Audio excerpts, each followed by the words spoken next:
Hello guys, welcome to another video. I ask you to leave your like and subscribe to the channel to not miss any of our stories. My name is Ethan, and this is the story of a life that began marked by envy and betrayal. My younger sister Emily and I grew up in a very wealthy family. We lived in an imposing mansion, a true palace surrounded by lush gardens and protected by high wrought iron fences. We had everything money could buy, but something was missing that no material possession could replace: our father's love. My father, Charles, was an immensely successful businessman. He built his empire from scratch with hard work and fierce determination. Charles was admired by everyone in the business world, known for his brilliant mind and ability to turn any venture into a success. At home, however, he was a distant, almost inaccessible figure. His rare moments of tenderness were usually reserved for Emily, which always left me with a sense of emptiness. Our mother, Catherine, was a woman of stunning beauty and a kind heart. She had a captivating presence that radiated warmth and kindness, and anyone who met her immediately felt welcomed by her serene aura. Catherine was much more than just the manager of our house. She was the beating heart of our home. With enviable grace and efficiency, she ensured that everything was in order. From the smallest details in the decor to the carefully planned meals, she made sure to create a harmonious environment, even amidst the emotional turmoil that permeated our family. Despite all my mother's efforts and dedication to us, I suffered knowing that my sister was our father's favorite child. Emily always had a charming demeanor, a natural charisma that attracted everyone around her. Her sweetness and charm were irresistible, making her the perfect daughter in our father's eyes. No matter how hard I tried, I felt that nothing I did would be enough to earn the same kind of love and admiration. While Emily received expensive gifts and was taken on luxurious trips, I was left with what seemed like the leftovers. Realizing all this made a feeling of envy grow inside me, corroding my soul and destroying any hope of equality. The differences were evident in all aspects of our lives. When Emily turned 10, our father organized a dazzling birthday party with important guests, a sophisticated buffet, and even a fireworks display. I, on the other hand, had a much more modest celebration when I reached the same age, with only family and a few close friends. Dad said he wanted to teach me to value simple things, but to me, it was just another proof of his preference for Emily.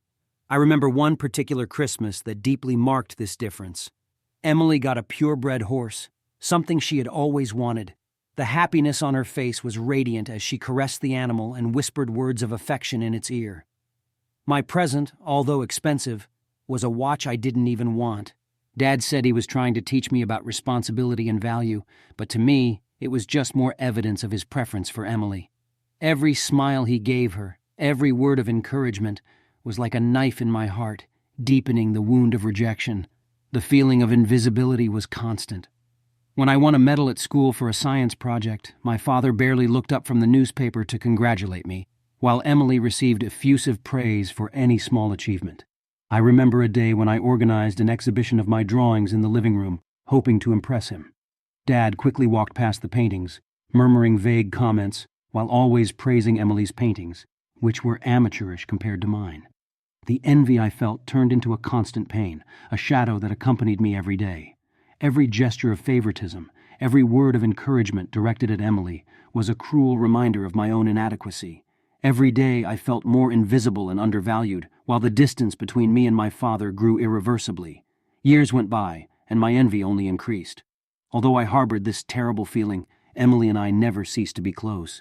She always said, "Little brother, you're my best friend." This closeness allowed me to see Emily flourishing in all areas of her life. She was a brilliant student, talented in music, and popular among friends. I, on the other hand, struggled to find my place. I felt that I was always in my sister's shadow, unable to stand out in any significant way. Her success was a constant reminder of how inferior I seemed.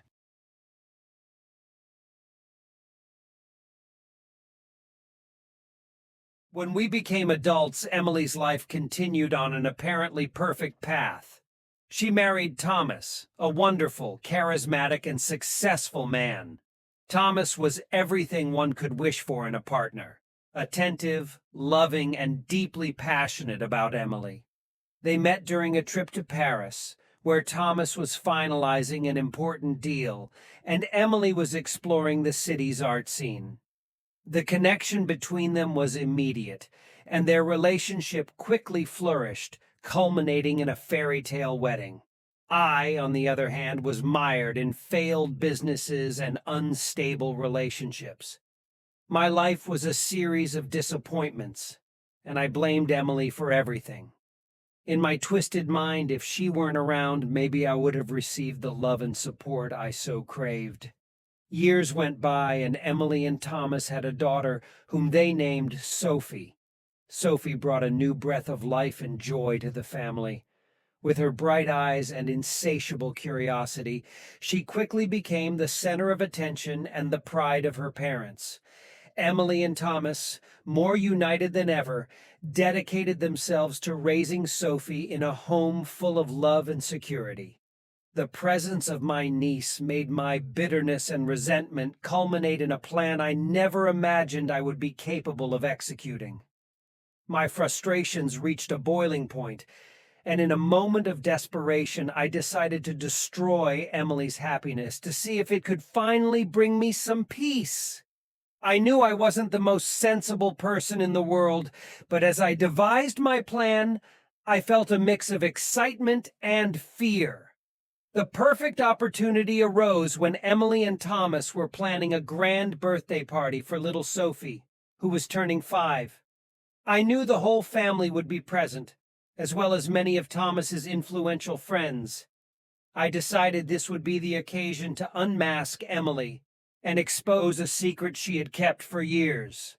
Once, during a heated argument, she tearfully confessed to me that she had cheated on Thomas early in their marriage. It was a single indiscretion that she deeply regretted. But in my twisted mind, it became the weapon I would use to ruin her life. On the night of the party, the garden was decorated lavishly, with twinkling lights, cheerful music, and an atmosphere of pure happiness. Sophie was radiant in her princess dress, and Emily and Thomas couldn't have looked prouder. I walked through the garden, observing all the details as I waited for the right moment. My heart was pounding wildly, and a mix of guilt and determination dominated my thoughts. Finally, when the party was in full swing and all the guests were gathered around a table, I stood up and asked for everyone's attention. I felt Emily and Thomas's eyes on me, and the loving gaze of my mother, Catherine, who always believed the best in me. I swallowed hard, knowing there would be no turning back. "I have something important to say," I began, trying to keep my voice steady. "Emily, I know this is a special occasion for Sophie, but there's something everyone needs to know about you." Murmurs started, and I saw confusion and fear in Emily's eyes. Before she could interrupt, I revealed her secret, detailing the betrayal in a tone bordering on despair. The ensuing silence was deafening. Thomas turned pale, and Emily, with tears streaming down her face, seemed like a shadow of herself. The reaction was immediate. Guests began to pull away, murmuring among themselves, and Thomas, with an expression of pain and anger, took Sophie inside the house, protecting her from the chaos.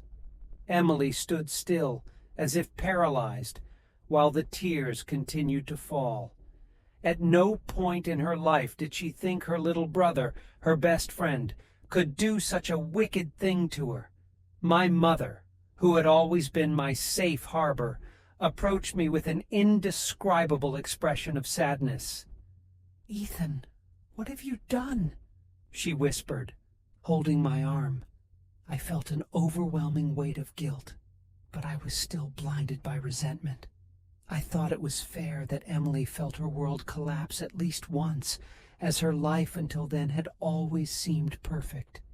In the weeks that followed, the family was enveloped in a sepulchral silence. Thomas became distant, while Emily isolated herself in her room, crying silently. The mansion, once a symbol of opulence and joy, now seemed like a cold, dark tomb. I began to wander through the halls, feeling the weight of guilt and regret bearing down on me. The realization truly hit me one night while I was sitting alone in the library.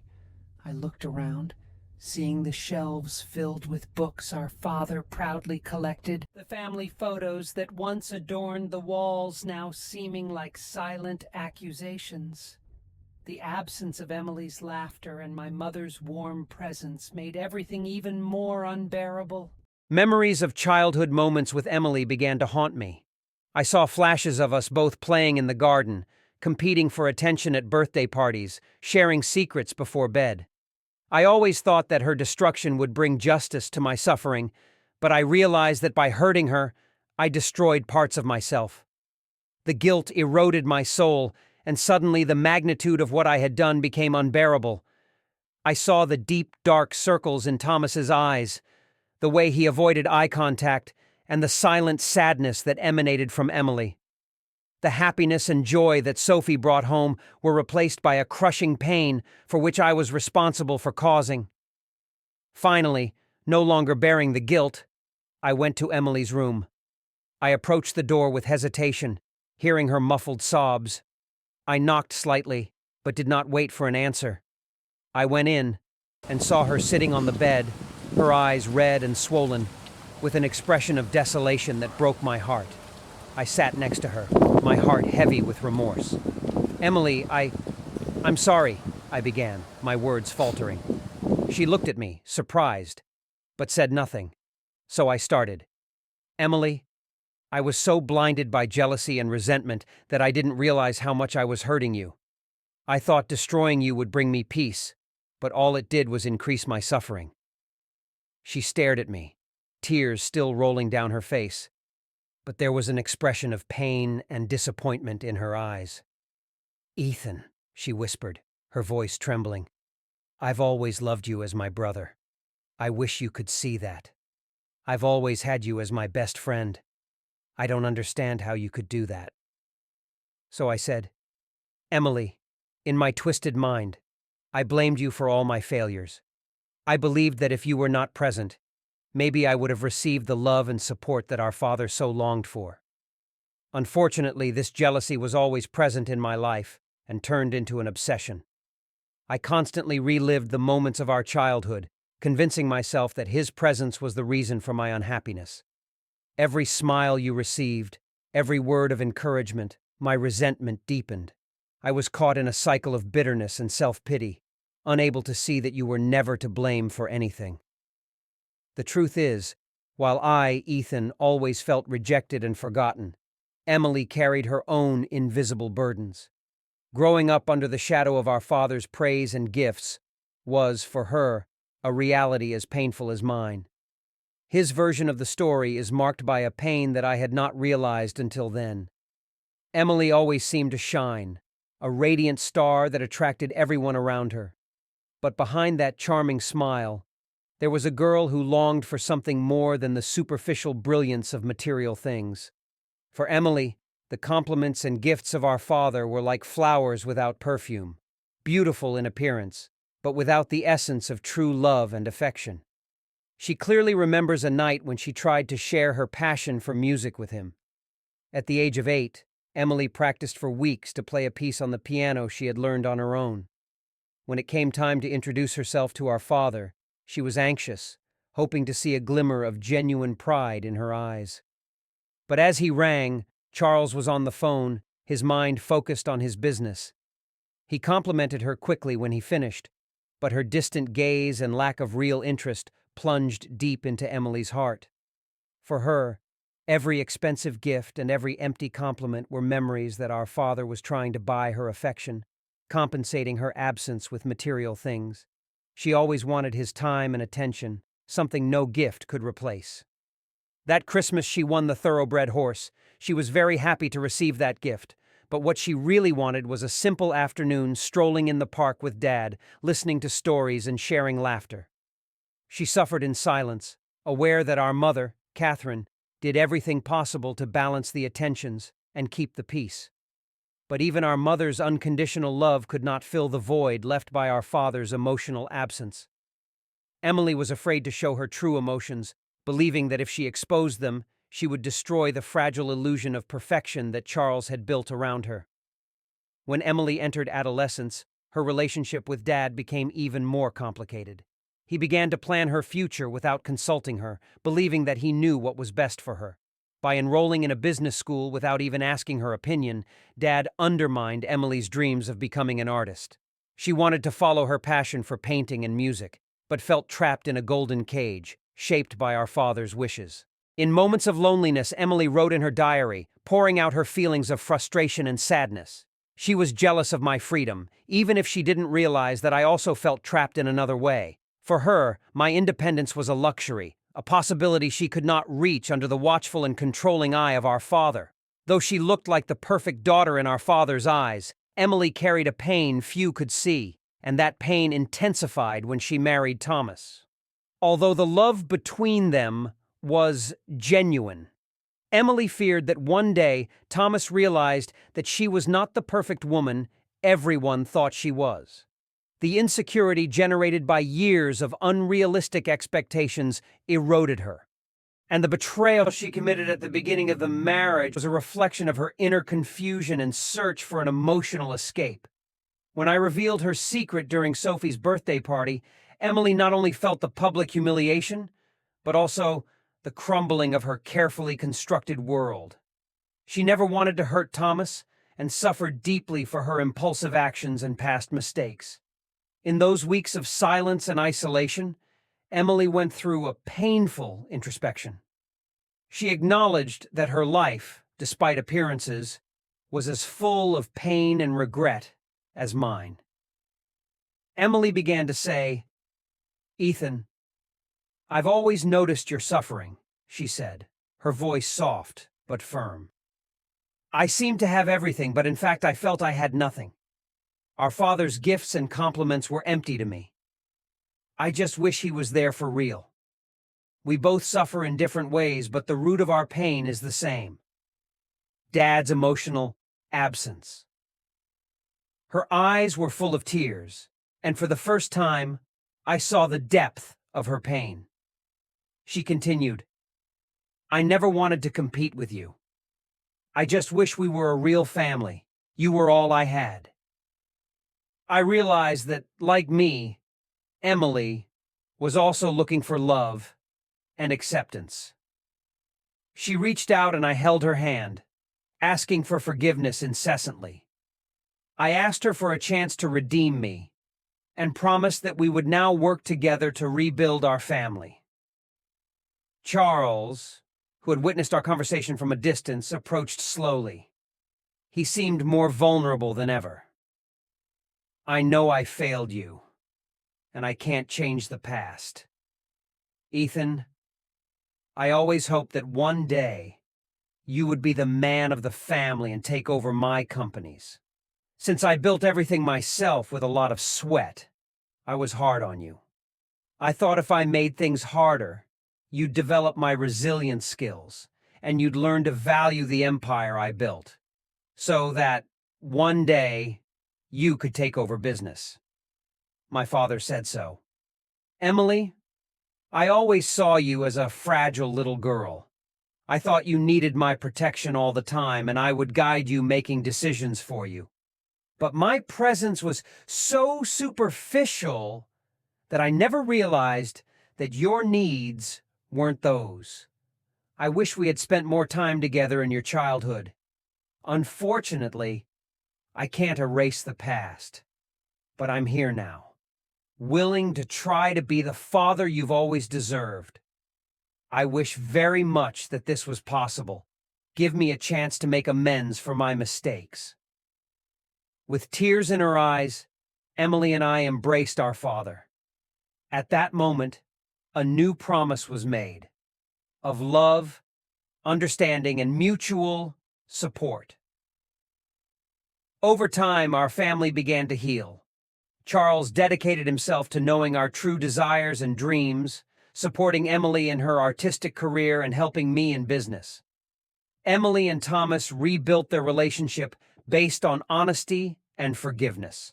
And I, with Catherine's unconditional support, learned to value myself and find my own way. Our wounds were still there, but now they were scars that reminded us of our ability to overcome and grow. The family that was once marked by division and pain was now an example of forgiveness and redemption. And finally, we all found what we were always looking for: true love and acceptance of each other. So, what did you think of this touching story? We hope you enjoyed it. If you've experienced something similar, share it with us in the comments. We'd love to hear from you. Your story can inspire a lot of people too.